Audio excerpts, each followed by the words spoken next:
Well, Minister Olubunmi also made a statement. He said Nigeria moves towards deepening partnership to enhance internal security. He, in his office on Thursday in Abuja, he hosted the European Security Academy delegation to a high-level discussion aimed at strengthening international ties to bolster internal security. Dr. Tunji-Ojo, while welcoming the delegation led by Dr. Darius Seliki, reaffirmed his commitment to nation building through a secure and prosperous Nigeria, calling the partnership with the European Security Academy a significant step forward. The minister expressed his delight at the visit of delegates from the European Security Academy to Nigeria for a strategic partnership.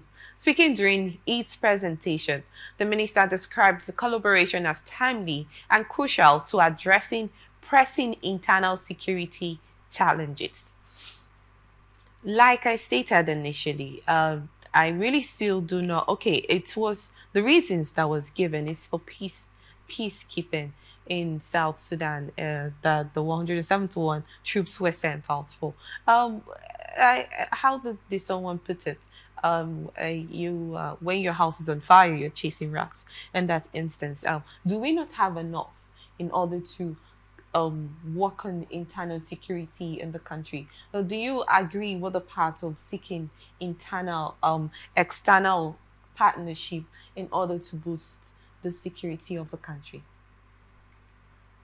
Honestly, in my opinion, I will state that it is just an exercise in futility because it will not yield any result.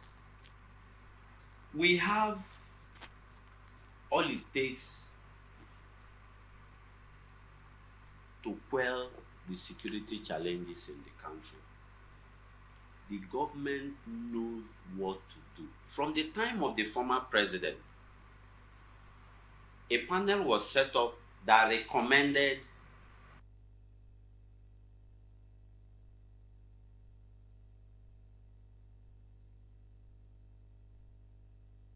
how well have the government accommodated that report. They did minor recruitment on the police force, the military, and all that. If we look at the numbers of our security in this country, it's just sketchy. Very sketchy. How can you have less than 300,000 police officers to police the whole Nigeria? It's crazy. Nigeria that is over 200 million people, and you have less than that figure to police us. You have less than 500,000 military personnel. You have less than 350,000 Air Force, less than 270,000 Navy to police a 200 million plus people. No, that's crazy. That's high level of craziness. We need to check it. We need to be honest with what is happening in the security. We need to also deploy the facilities we bought. I am aware that this country bought a lot of military hardwares that could help in quelling insecurity in the southeast and the northeast. They are not using it. Why are they not using it? At some point we heard they lost some. How? To who? So all these need to be checked properly. Not to be engaging with a security academy in Europe. We have partnered with so many countries to fight insecurity in Nigeria, but lack of political will is the problem. At some point, we have had situations where security chiefs are being fingered. Nothing has happened. So, to gain the confidence of the people, to believe that what they are doing is right, we need to see that some big fishes have been prosecuted. What about the names UAE sent to Nigeria? How well have they arrested and prosecuted those names? They need to make these prosecutions open. Nigerians need to be aware that these names that are fingered in insecurity, we have made arrests, we are interrogating, and we are on trial. We need to see them go to jail. At that point, we can trust what is happening on that security sector. So the minister should channel his effort more on reforming the police force, on reforming the prisons, on reforming places like the NYSC and all that that are within his purview to handle. He should look at the challenges in that area and deliver in that regard, because that is the mandate Mr. President asked him to deliver for Nigerians. Anything short of that is unacceptable to Nigeria. Thank you so much in that, Barrister Damsey. I really want to get your thoughts on this, please, Mr. George. What do you make of this? The distinguished barrister have said a lot. I will just talk about the welfare of our security personnel and office officers. Thank you so much in that. One of the reasons why many people are discouraged in enlisting into security agencies is because poor remuneration. They are not. The needs to be taken, their welfare should be a top priority. These people are risking giving up their life, giving everything to protect the integrity of this country.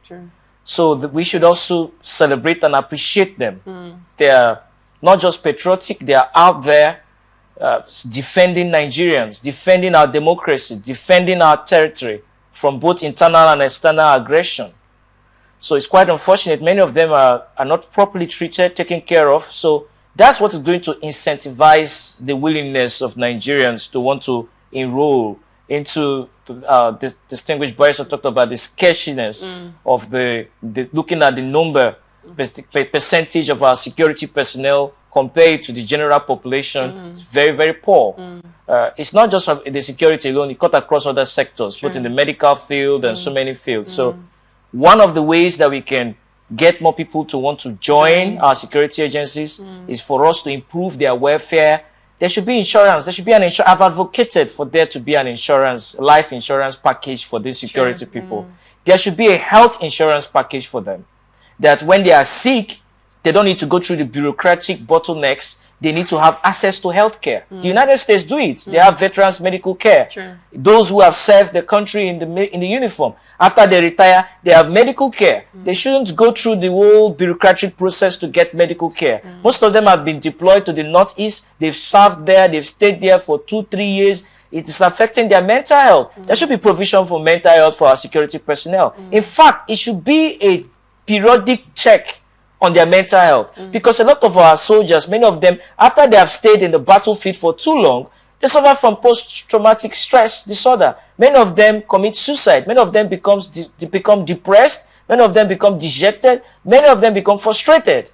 And it affects them. It affects their family. It affects the society. It affects the community. So we should look into all these reforms to strengthen our security agencies. It's not just about deploying them to a particular area to go and address a security problem, but we should look into their welfare. We should invest in them to protect us, because security is an investment, an important national investment.